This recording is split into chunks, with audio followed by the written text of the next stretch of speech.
So people threatened you? I wouldn't say they threatened me, but they would have liked to have got the opportunity to threaten me. And what happened? And they realized that would have been a bad decision.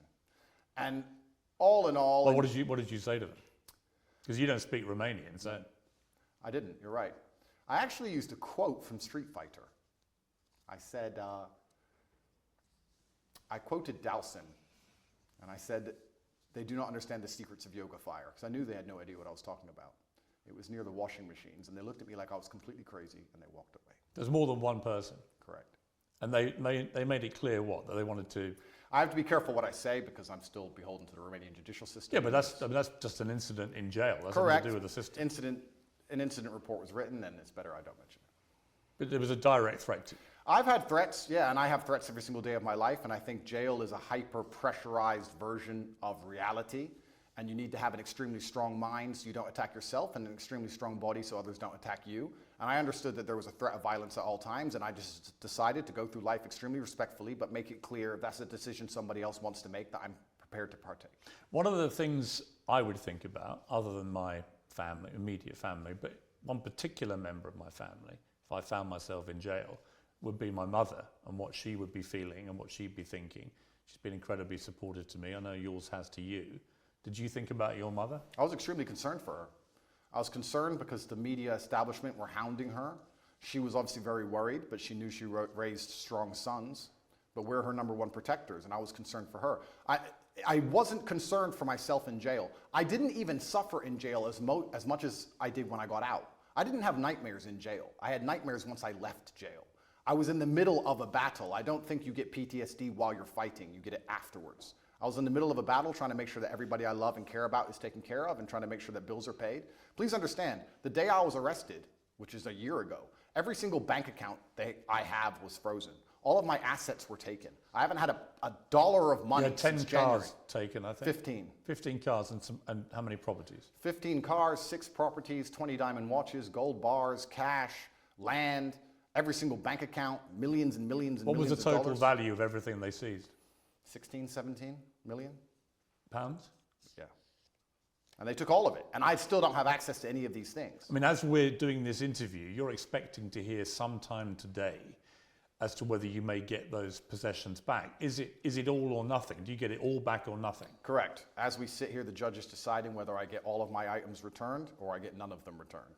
And truthfully, under the law, I should have never had them taken in the first place. So we're going to see what the judge decides. And I have to put my faith within the Romanian judicial system. I have no other choice. I'm not a coward. I'm not going to run. But let's not talk about the Romanian judicial system. Let's talk about the judicial systems of the world. I've recently seen some very scary decisions in America and England, in these Western democratic nations. You see people doing 20 years for attending peaceful protests. So you start to sit and wonder when you're in these situations, what is a trial? What is a judge? What is this? These are just people in a room. Which peaceful protest are you talking about? There's been a few. And who's got 20 years for attending a peaceful protest? I don't want to say names. I saw it somewhere on Twitter. Somebody attended, I think it was a protest, a pro-Trump protest, and they ended up getting 20 years. Well, if you're talking about the January 6th riots, they were riots where people died. Well, it's interesting. They're not peaceful protests. Well, it's interesting because the world is actually very nuanced. And what I tried... Well, that wasn't nuanced. That was a huge mob of what people I tried to do, attacking the US Capitol. Well, what I tried to do is I try to look at a broad spectrum of events, and I try to put things into a nuanced view, and I don't try and take a instant black or white point of view on things. And the fact that BLM were rioting and destroying the entire nation for months and during that exact week, and then some other people got together with an opposing political view and are facing serious prison time for doing less damage than BLM did. I find that kind of scary because people did die. Well, in a democratic nation, we should all be the same under the law. But Andrew, just to be clear, on January the 6th, people died. People died during BLM. I mean, there are certainly inconsistencies in the way groups of people have been policed. I think that's the same. That's the same whether you're talking about the BLM marches to the pro-Palestinian marches and so on, right? There's a lot of inconsistency. Well, then we agree. There's a lot of inconsistency in global policing, I think. I think that's a perfectly valid thing to say. But the idea that someone's got 20 years for being in a peaceful march is not true. The ones who've got the lengthy prison sentences have been held account for serious crime. I'm not even condoning January 6th. I don't even know the ins and outs of January 6th. I wasn't there. I'm not saying it should have happened. What I'm saying is exactly what you have said. There seems to be some massive inconsistencies in global policing now. So when you end up in a position where you're speaking against the system, as I do, and you understand that there are massive inconsistencies in policing globally, you start to sit down and seriously wonder if you stand a fair chance of a fair trial in any country on earth.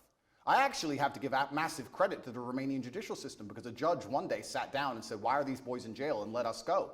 I don't know if I would have had a fair shot like that in many other nations. When you were released from jail after about 3 months, what was that feeling like? My brother and I were in the same cell at that time. We were extremely happy. I remember using the last of my mouthwash.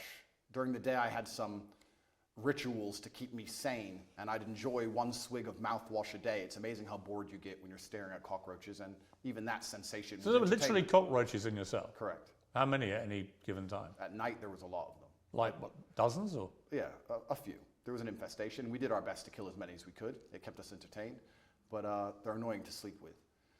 But mouthwash was something I enjoyed every day. The sensation of mouthwash made me happy, and I remember using all of my mouthwash. And then instantly my brain started turning to all of the things I need to do. I'm a man, I have responsibilities. For 93 days I wasn't working. I started concerning myself with, okay, I'm about to get out of jail, thank God. I'm gonna leave. Who do I need to take care of? What's paid? Do I have any money left? Are bills due? Is mom okay? Are my children okay? And I just started thinking about work. And as soon as I got out, I didn't sleep for 3 days. How many children do you have? That's confidential. Why?